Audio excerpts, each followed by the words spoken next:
মরিয়ম, মরিয়ম, তুমি কি মাদ্রাসায় যাবে না? হ্যাঁ বান্ধবী, আমি মাদ্রাসায় যাব। চলো বান্ধবী, আমার লেট হয়ে গেল অনেক। চল এখন মাদ্রাসায় চলো। মাদ্রাসায় যেতে আমার অনেক ভালো লাগে।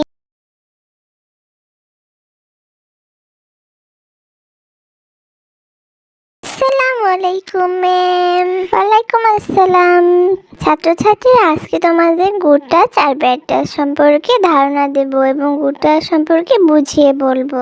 ম্যাম, গুড টাচ আর ব্যাড টাচ কি?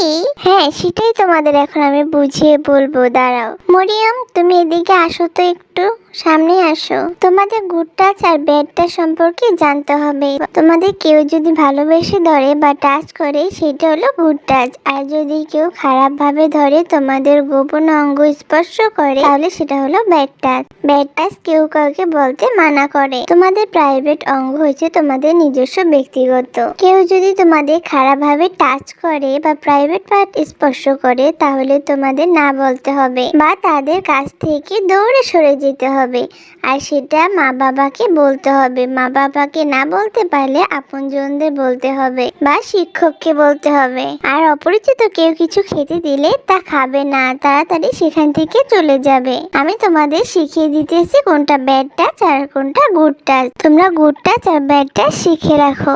এটাকে বলে গুড টাচ আর এটাকে বলে ব্যাড টাচ। এটাকে বলে ব্যাড টাচ, এটাকে বলে গুড টাচ আর এটাকে বলে ব্যাড টাচ। এখন আমি স্পর্শ করছি, তোমরা বলো কোনটা গুড টাচ আর কোনটা bad touch. Good touch, good touch, bad touch, bad touch, bad touch.